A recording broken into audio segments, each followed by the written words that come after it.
मित्रांनो, लिसन टू री ॲप्लिकेशन तुम्हाला सर्व प्रकारचे स्पर्धा परीक्षांसाठी आवश्यक असणारे ऑडिओ बुक्स, ऑडिओ नोट्स आणि इतर मटेरियल देखील उपलब्ध करून देते. 9. ऐतिहासिक ठेव्यांचे जतन. अनेक इतिहासकारांनी केलेल्या अथक परिश्रमांचे फलित म्हणजे आज आपल्याला उपलब्ध असलेली इतिहासाची साधनं आणि त्या साधनांच्या आधारे लिहिले गेलेले ग्रंथ. अत्यंत मोलाच्या अशा या ऐतिहासिक ठेव्यांचे संवर्धन, जतन करण्याचे आणि त्यातील निवडक दस्तऐवज, ग्रंथ, पुरावस्तू प्रदर्शित करण्याचे काम संग्रहालय, त्यांच्याशी निगडीत असलेली अभिलेखागारे त्यांच्याशी निगडीत असलेली अभिलेखागारे आणि ग्रंथालय करतात. लोकांपर्यंत त्यांच्या कामाची शास्त्रशुद्ध माहिती पोचावी म्हणून त्यांच्यातर्फे संशोधन नियतकालिके आणि इतर प्रकाशने प्रसिद्ध केली जातात. जे दस्तऐवज, पुरावस्तू इत्यादी प्रदर्शित केलेले जे दस्तऐवज, पुरावस्तू इत्यादी प्रदर्शित केले जात नाहीत, परंतु ऐतिहासिकदृष्ट्या महत्त्वाचे असतात, ते संग्रहालय आणि अभिलेखागारांमध्ये जतन केले जातात. संशोधकांना ते दस्तऐवज आणि पुरावस्तू आवश्यकतेनुसार उपलब्ध करून दिले जातात. ग्रंथालय ग्रंथांचे जतन आणि व्यवस्थापन करतात. 9.1 इतिहासाची साधनं आणि त्यांचे जतन. इतिहासाची साधनं मिळवणं, त्यांच्या नोंदणी करून इतिहासाची साधनं मिळवणं, त्यांच्या नोंदी करून त्यांची सूची तयार करणं, हस्तलिखित जुने ग्रंथ, पुरावस्तूंच्या स्वरूपातील भौतिक साधनांची साफसफाई आणि त्या प्रदर्शित करणं, या गोष्टी अत्यंत काळजीपूर्वक कराव्या लागतात. त्या कामांसाठी विविध विषयांमधील कृतींसाठी प्रशिक्षणाची आवश्यकता असते. योग्य प्रशिक्षण प्राप्त झाल्यानंतरच या कृती करता येतात. 1. मौखिक साधनं.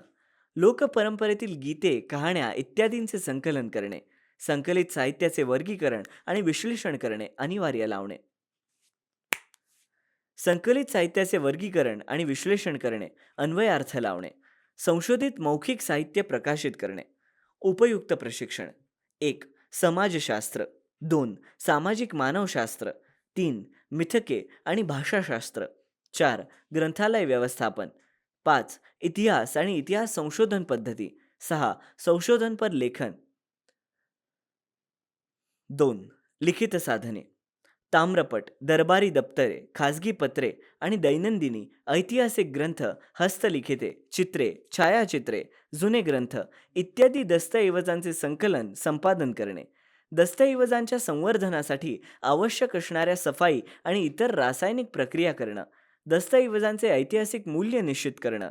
निवडक दस्तऐवज प्रदर्शित करणं. संपादित साहित्य आणि संशोधनांचे निकर्ष संपादित साहित्य आणि संपादित साहित्य आणि संशोधनाचे निष्कर्ष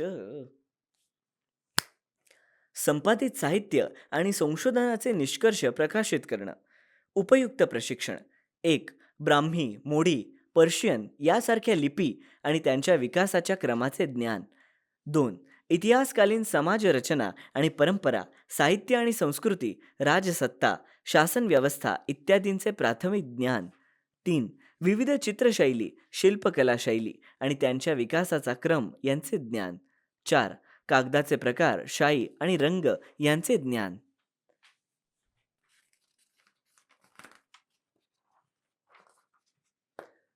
5. कोरीव लेखांसाठी वापरलेला दगड, धातू यांच्या स्वरूपाविषयीची माहिती. 6. दस्तऐवजांची सफाई आणि संवर्धन यासाठीच्या आवश्यक रासायनिक प्रक्रियांसाठी लागणारी उपकरणं आणि रसायनं यांची माहिती. 7. संग्रहालयाच्या दालनांमधील प्रदर्शन, व्यवस्थापन आणि माहिती तंत्रज्ञान. 8. संशोधनपर लेखन. 3. भौतिक साधनं. पुरातवस्तूंचे संकलन, कालखंड आणि प्रकार यानुसार वर्गीकरण करणं, सूची तयार करणं. पुरावस्तूंचे संवर्धन करण्यासाठी आवश्यक असणाऱ्या सफाई आणि इतर रासायनिक प्रक्रिया करणं. निवडक पुरावस्तूंची निवडक पुरावस्तू किंवा त्यांच्या प्रतिकृती निवडक पुरावस्तू किंवा त्यांच्या प्रतिकृती प्रदर्शित करणं. पुरावस्तूंसंबंधी संशोधनपर लेखन प्रसिद्ध करणं. वनस्पती आणि प्राणी यांचे अश्मीभूत अवशेष, जीवाश्म यांचे वर्गीकरण करणं. सूची तयार करणं. निवडक जीवाश्म किंवा त्यांच्या प्रतिकृती प्रदर्शित करणं. उपयुक्त प्रशिक्षण. 1. पुरातत्वीय अभ्यास पद्धती, सिद्धांत आणि प्राचीन संस्कृती यांचा परिचय. 2. पुरावस्तू बनवण्यासाठी वापरलेल्या दगड, खनिजे, धातू, चिकणमाती यासारख्या माध्यमांचे प्रादेशिक स्रोत, त्यांच्या रसायनशास्त्रीय वैशिष्ट्यांचे ज्ञान. 3. पुरावस्तूंची सफाई आणि इतर रासायनिक प्रक्रियांसाठी लागणारी उपकरणं आणि रसायनांची माहिती. 4.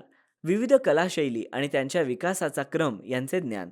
5. पुरावस्तू आणि जीवाश्म यांच्या प्रतिकृती बनवण्याचे कौशल्य. आमचे असेच ऑडिओ लेक्चर ऐकत राहण्यासाठी तुम्ही या ऑडिओसोबतच्या लिंकवर क्लिक करून प्ले स्टोअरवरून आपले ॲप्लिकेशन डाउनलोड करू शकता. 6. संग्रहालयाच्या दालनांमधील प्रदर्शन व्यवस्थापन आणि माहिती तंत्रज्ञान. 7. संशोधनपर लेखन. 9.2. काही नावाजलेली संग्रहालये. मध्ययुगात युरोपमधील राजघराण्यातील व्यक्ती आणि श्रीमंत लोकांनी संग्रहित केलेल्या कलावस्तूंच्या व्यवस्थापनाच्या गरजेतून संग्रहालयांची कल्पना उदयाला आली. लुव्र संग्रहालय, फ्रान्स. पॅरिस शहरातील लुव्र संग्रहालयाची स्थापना इसवी सनाच्या 18व्या शतकात झाली.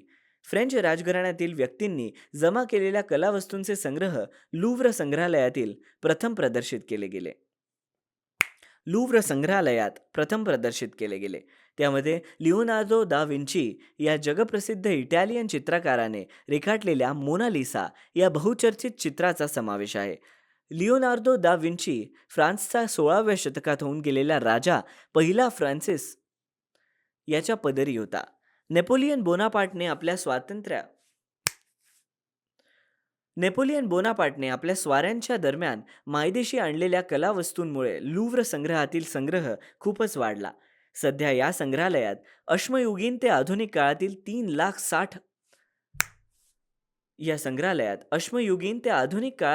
3,80,000हून अधिक कलावस्तू आहेत. ब्रिटिश संग्रहालय, इंग्लंड. लंडन शहरात असलेल्या ब्रिटिश संग्रहालयाची स्थापना इसवी सनाच्या 18व्या शतकात झाली. सर हॅन्स स्लोवन या तत्कालीन निसर्गशास्त्रज्ञाने त्यांच्या संग्रहातील सुमारे 71,000 वस्तू इंग्लंडचा राजा दुसरा जॉर्ज याकडे सुपूर्त केल्या. त्यामध्ये अनेक ग्रंथ, चित्रे, वनस्पतींचे नमुने इत्यादींचा समावेश होता. पुढे इंग्रजांनी त्यांच्या अंमलाखालील विविध वसाहतींमधून मायदेशी आणलेल्या कलावस्तू, प्राचीन अवशेष यामुळे ब्रिटिश संग्रहालयातील वस्तूंची संख्या वाढत गेली. आजमितीला या संग्रहालयात सुमारे 80 लाख इतक्या वस्तू संग्रहित आहेत. भारतातील अनेक पुरावस्तूंचा समावेश त्यामध्ये आहे. National museum of natural history, United states of America.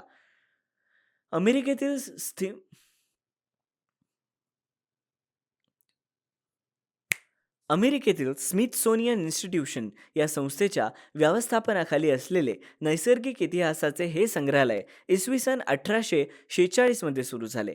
येथे वनस्पती, प्राणी यांचे अवशेष आणि जीवाश्म, खनिजे, दगड, मानव प्रजातींचे अश्मीभूत अवशेष आणि पुरावस्तू यांचे 12 कोटीहून अधिक नमुने संग्रहित केले आहेत.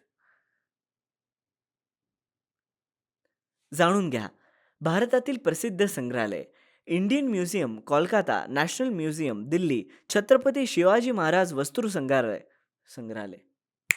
Indian museum, Kolkata. National museum, Delhi. Chhatrapati Shivaji Maharaj वस्तू संग्रहालय, मुंबई. झालं ना? जाणून घ्या भारतातील प्रसिद्ध संग्रहालय. Indian museum, Kolkata. National museum, Delhi. Chhatrapati Shivaji Maharaj वस्तू संग्रहालय, Mumbai. Salarjung museum, Hyderabad. The calico museum of textiles, Ahmedabad ही भारतातील प्रसिद्ध संग्रहालयांपैकी काही आहेत. भारतातील संग्रहालय. कोलकाता येथील भारतीय संग्रहालय हे भारतातील पहिले संग्रहालय एशियाटिक सोसायटी ऑफ बंगाल या संस्थेतर्फे इसवी सन 1814 मध्ये स्थापन झाले. चेन्नई येथील इसवी सन 1851 मध्ये सुरू झालेले गव्हर्नमेंट म्युझियम हे भारतातील दुसरे संग्रहालय. इसवी सन 1949 मध्ये दिल्लीतील राष्ट्रीय वस्तू संग्रहालयाची, नॅशनल म्युझियमची स्थापना झाली. आजमितीला भारतातील विविध राज्यांमध्ये अनेक संग्रहालये आहेत. बहुतेक मोठ्या संग्रहालयांची स्वतःची अभिलेखागारे आणि ग्रंथालये आहेत. आमचे असेच ऑडिओ लेक्चर ऐकत राहण्यासाठी तुम्ही या ऑडिओसोबतच्या लिंकवर क्लिक करून प्ले स्टोअरवरून आपले ॲप्लिकेशन डाउनलोड करू शकता. काही संग्रहालये विद्यापीठांशी संलग्न असतात. अशा संग्रहालयांतर्फे संग्रहालय शास्त्र या विषयाचे विविध अभ्यासक्रम शिकवले जातात. संग्रहालय शास्त्रातील पदवी आणि पदविका अभ्यासक्रम उपलब्ध करून देणाऱ्या भारतातील काही प्रमुख संस्था आणि विद्यापीठं पुढीलप्रमाणे: 1. राष्ट्रीय वस्तू संग्रहालय, दिल्ली. 2. महाराज सयाजीराव विद्यापीठ, वडोदरा. 3. कोलकाता विद्यापीठ, कोलकाता. 4. बनारस हिंदू विद्यापीठ, वाराणसी. 4. बनारस हिंदू विद्यापीठ, वाराणसी.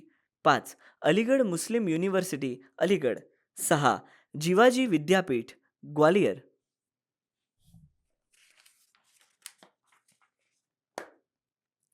छत्रपती शिवाजी महाराज वस्तू संग्रहालय, छत्रपती शिवाजी महाराज वस्तू संग्रहालय, मुंबई. इसवी सन 1904 साली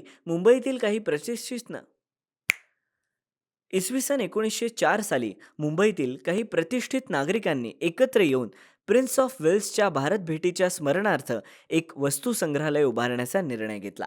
इसवी सन 1905च्या नोव्हेंबर महिन्यात या संग्रहालयाच्या इमारतीची पायाभरणी झाली आणि संग्रहालयाचे नाव prince of Wales museum of western India असे निश्चित करण्यात आले. इसवी सन 1998मध्ये संग्रहालयाचे नाव बदलून छत्रपती शिवाजी महाराज वस्तू संग्रहालय असे ठेवण्यात आले. संग्रहालयाची वास्तू इंडो गोथिक शैलीत बांधलेली आहे. तिला मुंबई शहरातील पहिल्या प्रतीची सांस्कृतिक वारसा इमारत असा दर्जा देण्यात आलाय. संग्रहालयात कला, पुरातत्व आणि निसर्गाचा इतिहास अशा 3 वर्गात विभागलेल्या सुमारे 50,000 पुरावस्तू संग्रहित केलेल्या आहेत. 9.3 ग्रंथालये आणि अभिलेखागार. ग्रंथालये ही ज्ञानाची आणि माहितीची भांडारघरे असतात. ग्रंथालय शास्त्राचा व्यवस्थापनशास्त्र, माहिती तंत्रज्ञान, शिक्षणशास्त्र यासारख्या विषयांशी निकटचा संबंध आहे. ग्रंथांचे संकलन, त्यांचे पद्धतशीर आयोजन, जतन आणि संवर्धन, माहितीच्या स्रोतांचे प्रसारण अशी महत्त्वाची कामं ग्रंथालयांमार्फत पार पाडली जातात. यातील बहुतेक कामं अद्ययावत संगणकीय प्रणालींच्या आधारे केली जातात. वाचकांना आवश्यकतेनुसार हवे तेव्हा नेमके ग्रंथ उपलब्ध करून देणं या गोष्टीला ग्रंथालय व्यवस्थापनात अत्यंत महत्त्व आहे. तक्षशिला विद्यापीठ येथील ग्रंथालय इसवी सन पूर्व सुमारे 5वे शतक ते इसवी सन 5वे शतक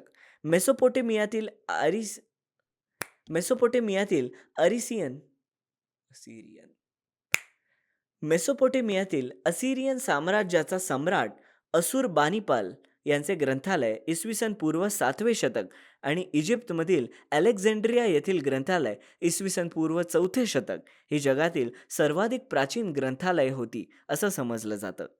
तामिळनाडूतील तंजावर येथील सरस्वती महाल ग्रंथालय हे इसवी सनाच्या 16व्या-17व्या शतकातील नायक राजांच्या काळात बांधले गेले. इसवी सन 1675 मध्ये व्यंकोजी राजे भोसले यांनी तंजावर जिंकून घेतले आणि स्वतःचे स्वतंत्र राज्य स्थापन केले. व्यंकोजी राजे भोसले आणि त्यांच्या वंशजांनी सरस्वती महाल ग्रंथालय अधिकाधिक समृद्ध केले. त्यामध्ये सरफोजी राजे भोसले यांचा महत्त्वाचा वाटा होता. त्यांच्या स्मरणार्थ इसवी सन 1918 मध्ये या ग्रंथालयाला त्यांचं नाव देण्यात आलं. या ग्रंथालयाच्या संग्रहात सुमारे 49,000 ग्रंथ आहेत. भारतातील अनेक ग्रंथालयांपैकी काही ग्रंथालये विशेष नोंद घेण्यासारखी आहेत. त्यामध्ये कोलकाता येथील नॅशनल लायब्ररी, दिल्ली येथील Nehru memorial museum and library, Hyderabad येथील स्टेट सेंट्रल लायब्ररी, मुंबई येथील लायब्ररी ऑफ एशियाटिक सोसायटी आणि डेव्हिड ससून लायब्ररी इत्यादी ग्रंथालयांचा समावेश होतो. अभिलेखागारांचे व्यवस्थापन हे तांत्रिकदृष्ट्या ग्रंथालय व्यवस्थापनाचेच एक अंग असते. महत्त्वाच्या नोंदी असलेली कागदपत्र त्यामध्ये कोणताही बदल न करता सुरक्षित ठेवणं, त्यांच्या सूची तयार करणं आणि ती हवी तेव्हा उपलब्ध करून देणं ही कामं अभिलेखागाराच्या व्यवस्थापनात महत्त्वाची असतात. त्यामुळे ही कागदपत्र ऐतिहासिकदृष्ट्या अत्यंत विश्वासार्ह मानली जातात. संगणकीय प्रणालींच्या उपयोगामुळे ग्रंथालय आणि अभिलेखागार यांचे आधुनिक काळातील व्यवस्थापन अपरिहार्यपणे माहिती तंत्रज्ञानाशी जोडले गेले आहे. आमचे असेच ऑडिओ लेक्चर ऐकत राहण्यासाठी तुम्ही या ऑडिओसोबतच्या लिंकवर क्लिक करून प्ले स्टोअरवरून आपले ॲप्लिकेशन डाउनलोड करू शकता. भारतातील पहिले सरकारी अभिलेखागार इसवी सन 1891 मध्ये एम्पिरियल रेकॉर्ड डिपार्टमेंट या नावाने कोलकाता येथे स्थापन झाले. इसवी सन 1911 मध्ये ते दिल्लीमध्ये आणले गेले. इसवी सन 1998 मध्ये भारताचे तत्कालीन राष्ट्रपती KR नारायणन यांनी राष्ट्रीय अभिलेखागार म्हणून ते जनतेसाठी खुले करण्यात आल्याचे जाहीर केले. ते भारत सरकारच्या सांस्कृतिक मंत्रालयाच्या अंतर्गत असलेले एक खाते आहे. इसवी सन 1748 पासूनची कागदपत्र इथे क्रमवार लावून ठेवलेली आहेत. त्यामध्ये इंग्रजी, अरबी, हिंदी, फारसी, संस्कृत, उर्दू या भाषा आणि मोडी लिपीतील नोंदीचा समावेश आहे. या नोंदीची वर्गवारी सार्वजनिक प्राच्यविद्याविषयक, हस्तलिखिते आणि खाजगी कागदपत्रे अशा 4 प्रकारात केली आहे. त्याखेरीज भारतातील प्रत्येक राज्य शासनाची स्वतंत्र अभिलेखागार आहे. महाराष्ट्र राज्य शासनाच्या अभिलेखागार संचालनालयाच्या शाखा मुंबई, पुणे, कोल्हापूर, औरंगाबाद आणि नागपूर येथे आहेत. पुणे अभिलेखागारात मराठ्यांच्या इतिहासाशी संबंधित सुमारे 5 कोटी मोडी लिपीतील कागदपत्रे आहेत. त्याला पेशवे दप्तर असं म्हटलं जातं.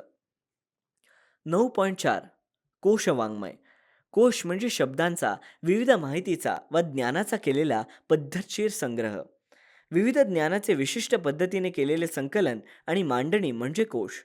उपलब्ध ज्ञानाचे व्यवस्थापन आणि सुलभ रीतीने त्याच्या उपलब्धतेची सोय हे त्याचे उद्दिष्ट होय. कोशाची आवश्यकता. कोशामुळे वाचकांपर्यंत ज्ञान पोहोचवले जाते.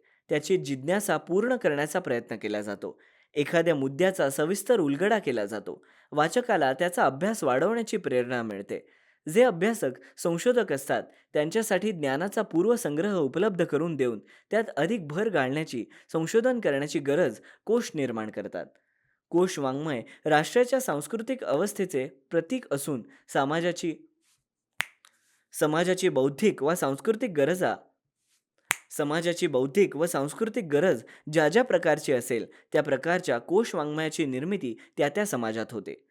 कोशातील माहितीच्या मांडणीकरिता अचूकपणा, नेमकेपणा, वस्तुनिष्ठता, बांधवीपणा आणि अद्ययावतता या गोष्टी आवश्यक असतात. अद्ययावतता राखण्यासाठी ठराविक काळाने कोशांच्या सुधारित आवृत्त्या किंवा पुरवण्या काढाव्या लागतात. कोश रचना करताना अकराविल्हे आणि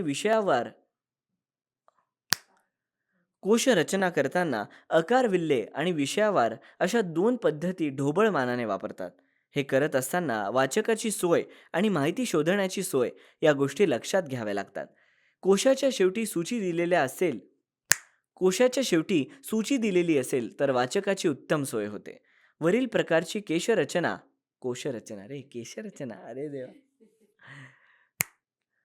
प्रकारची कोशरचना एखादी व्यक्ती किंवा संपादक मंडळ करू शकते. कोश वाङ्मयातील लेखन करत असताना विविध विषयांमधील तज्ज्ञांची गरज भासते. कोशाचे प्रकार.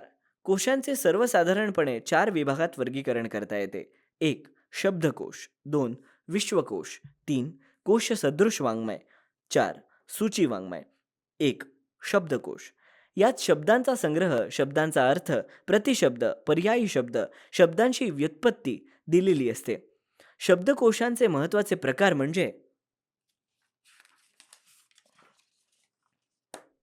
सर्वसंग्राहक, विशिष्ट शब्दकोश, परिभाषाकोश, व्युत्पत्तीकोश, समानार्थी किंवा विरुद्धार्थी शब्दकोश, म्हणी, वाक्प्रचार, संग्रहकोश इत्यादी. 2. विश्वकोश. विश्वकोशाचे 2 भाग पडतात. अ. सर्वसंग्राहक. उदाहरणार्थ एन्सायक्लोपीडिया ब्रिटॅनिका, महाराष्ट्रीय ज्ञानकोश, मराठी विश्वकोश इत्यादी. आ. विशिष्ट विषयपर कोश. हे एखाद्या विषयाला वाहून घेतलेले कोश असतात. उदाहरणार्थ भारतीय संस्कृती कोश, व्यायाम ज्ञानकोश इत्यादी. 3. कोश सदृश वाङ्मय. यात एखाद्या विषयाची समग्र मांडणी केलेली असते. यामध्ये एखाद्या विशिष्ट विषयावर तज्ज्ञांकडून लेख लिहून घेऊन ग्रंथ निर्मिती करतात. उदाहरण महाराष्ट्र जीवनखंड 1-2 शहर पुणे खंड 1-2 महाराष्ट्र जीवनखंड 1-2 शहर पुणे खंड 1-2 year book Manorama times of India. 4. सूची वाङ्मय. ग्रंथाच्या अखेरीस दिलेली त्या ग्रंथातील व्यक्ती, विषय, स्थळे व ग्रंथ यांची यादी, शब्द यांच्या याद्यांना सूची म्हणतात. सूची सहसा 11 विल्ले असतात. ती त्या त्या ग्रंथांच्या वाचनास मदत करणारी असते. उदाहरण, मराठी नियतकालिकांची दाते यांनी सिद्ध केलेली सूची. आमचे असेच ऑडिओ लेक्चर ऐकत राहण्यासाठी तुम्ही या ऑडिओसोबतच्या लिंकवर क्लिक करून प्ले स्टोअरवरून आपले ॲप्लिकेशन डाउनलोड करू शकता. कोश आणि इतिहास. इतिहास विषयात आणि कोशात वस्तुनिष्ठतेला महत्त्व असते. हा या दोघांमधला समान धागा आहे. प्रत्येक राष्ट्रातील, प्रत्येक भाषेतील विश्वकोश वेगळे असतात, कारण त्यांचे प्राधान्यक्रम वेगळे असतात. स्वराष्ट्राची ध्येय धोरणं, जीवनमूल्य, आदर्श यांचा प्रभाव कोशावर पडतो. तत्वज्ञान आणि परंपरा यांचाही प्रभाव कोशावर पडतो. राष्ट्रीय अस्मिता जागी करण्याचा प्रयत्न कोशांद्वारे करता येतो. उदाहरण, महादेवशास्त्री जोशी संपादित भारतीय संस्कृती कोश. जीवनाच्या विविध क्षेत्रांमधील ज्ञान सर्वांच्या विकासासाठी उपलब्ध करून देणं ही कोश रचनेची एक प्रेरणा असते. ज्ञानार्जन व ज्ञानप्रसार यास एक जीवन श्रद्धा मानून त्यासाठी व्यक्तिगत व सामूहिक स्वरूपात प्रयत्न केले जातात. म्हणून कोश म्हणजे समाजाचे मानचिन्ह समजले जाते. समाजाची प्रज्ञा आणि प्रतिभा यांचा प्रातिनिधिक आविष्कार कोश रचनेत बघायला मिळतो. तुम्हाला माहिती आहे का, पश्चिमेकडील देशांमध्ये एक नॅचरल हिस्ट्री इसवी सन 1 शतक हा थोरल्या प्लिनीने रचलेला पहिला कोश. 2. 18व्या शतकातील फ्रेंच विश्वकोश हा डिडोरा यांचा कोश महत्वाचा आहे. 3. एन्सायक्लोपीडिया ऑफ ब्रिटॅनिका हा कोश प्रथम इसवी सन 1700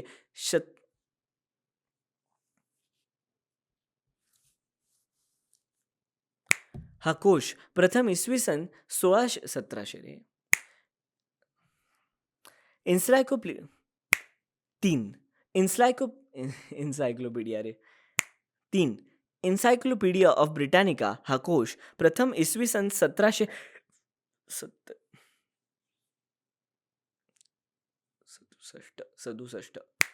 3.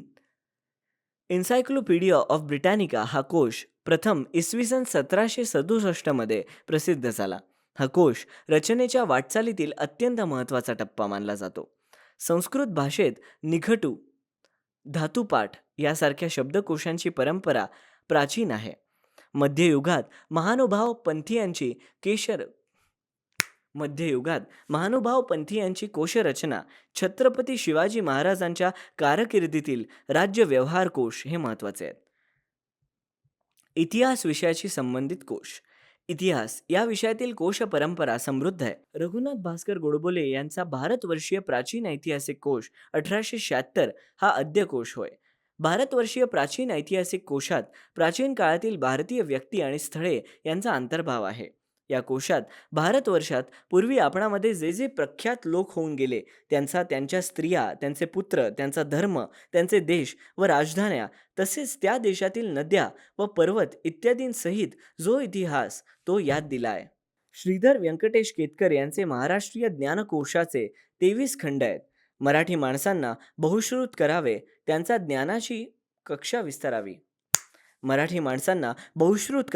त्यांच्या ज्ञानाची कक्षा विस्तारावी, त्यांच्या विचारांचे क्षेत्र अधिक व्यापक व्हावे आणि जगातील प्रगत लोकांच्या बरोबरीने त्यांनी प्रगल्भ व्हावे, ही केतकरांची ज्ञानकोश रचनेमागील भूमिका होती. या खंडांमधून त्यांनी व्यापक इतिहासाची मांडणी केली आहे. या पुढचा महत्त्वाचा कोश म्हणजे भारतवर्षीय चरित्रकोश. सिद्धेश्वर शास्त्री चित्राव यांनी भारतीय चित्रकोश मंडळाची स्थापना करून तिच्यातर्फे भारतवर्षीय प्राचीन चित्रकोश 1932, भारतवर्षीय मध्ययुगीन चित्रकोश 1937, भारतवर्षीय अर्वाचीन चित्रकोश 1946 असे 3 चरित्रकोश संपादून प्रसिद्ध केले. या कोशांची कल्पना यावी म्हणून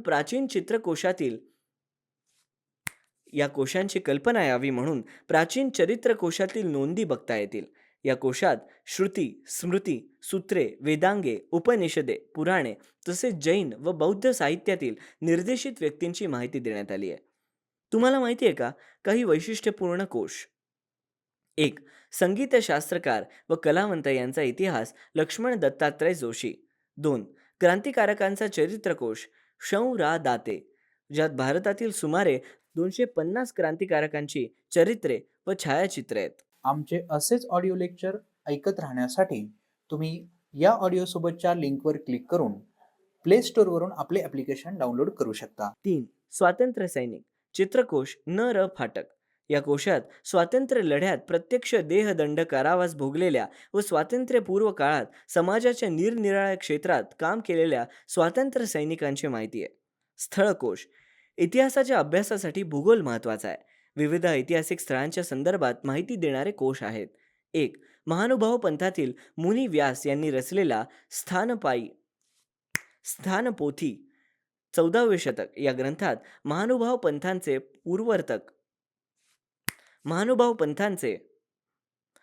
प्रवर्तक श्री चक्रधर स्वामी ज्या ज्या गावी गेले त्या त्या गावांची तपशिलावर नोंद आहे. तत्कालीन महाराष्ट्राची कल्पना या ग्रंथावरून येते. लीळा चरित्रातील विविध घटना केव्हा कोणत्या स्थळी व कोणत्या प्रसंगाने घडल्या हेही स्थानपोथीकार सांगतात. त्यामुळे श्री चक्रधार स्वामींच्या चरित्र लेखनासाठी हा उत्तम संदर्भ ग्रंथ आहे. 2. प्राचीन भारतीय स्थलकोश 1969. सिद्धेश्वर शास्त्री चित्राव यांनी या कोशाची रचना केली आहे. वैदिक साहित्य, कौटिल्य अर्थशास्त्र, पाणिनीचे व्याकरण, वाल्मिकी रामायण, महाभारत, पुराणे, मध्ययुगीन संस्कृत आणि शब्दकोश साहित्य तसेच फारसी, जैन, बौद्ध, ग्रीक आणि चीनी साहित्य यामधील भौगोलिक स्थळांची माहिती कोशात दिली आहे. विश्वकोश महाराष्ट्र राज्याचे पहिले मुख्यमंत्री यशवंतराव चव्हाण यांनी मराठी भाषा व साहित्य यांच्या अभिवृद्धीसाठी महाराष्ट्र राज्य साहित्य संस्कृती मंडळाच्या वतीने मराठी विश्वकोश निर्मितीस चालना दिली. तर्कतीर्थ लक्ष्मण शास्त्री जोशी यांच्या नेतृत्वाखाली विश्वकोश निर्मिती सुरू झाली. जगभरातील ज्ञान सार रूपाने या कोशांमध्ये आणले आहे. इतिहास विषयाशी निगडीत असणाऱ्या महत्त्वाच्या नोंदी यात आहेत. भारतीय संस्कृती कोश महादेव शास्त्री जोशी यांच्या संपादकत्वाखाली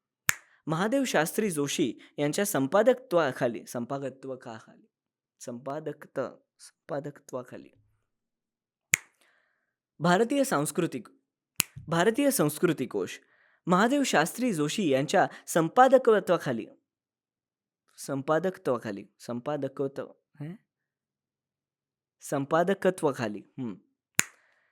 भारतीय संस्कृती कोश महादेव शास्त्री जोशी यांच्या संपादकत्वाखाली भारतीय संस्कृती कोशाचे 10 खंड तयार करण्यात आले. या कोशांमध्ये आसे तो हिमाचल अशा भारताचा इतिहास, भूगोल,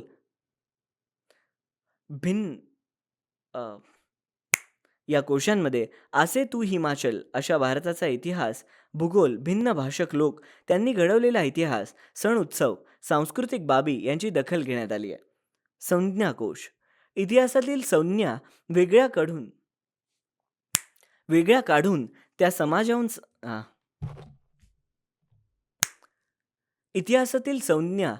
काढून त्या समजावून सांगणारे कोश इतिहासात तयार करतात.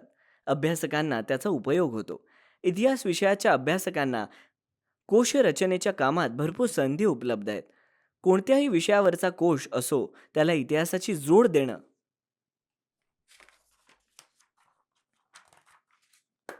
आवश्यक असतं. प्रत्येक विषयाला इतिहास असतो. इतिहासाचे अभ्यासक कोशांच्या अभ्यासातून घटनाकोश, दिनविशेष, व्यक्तिकोश, संज्ञाकोश, स्थलकोश इत्यादी कोश तयार करण्यात सहभागी होऊ इच्छितात. या पाठ्यपुस्तकाच्या अभ्यासानंतर तुमच्या हेही लक्षात आले असेल की इतिहास या विषयात प्रावीण्य संपादन केले तर अनेक क्षेत्रांमधील व्यवसायाच्या संधी उपलब्ध होऊ शकतात. या पाठ्यपुस्तकात दिलेल्या माहितीचा उपयोग करून तुम्हाला तुमच्या आवडीप्रमाणे भविष्यातील कार्यक्षेत्र हे निवडता येतील. लिसन टू ॲप्लिकेशन तुम्हाला सर्व स्पर्धा परीक्षांसाठी आवश्यक असणारी ऑडिओ नोट्स, ऑडिओ बुक्स आणि इतर मटेरियल देखील उपलब्ध करून देते. चला तर मित्रांनो, भेटूयात पुढच्या लेक्चरमध्ये. तोपर्यंत धन्यवाद.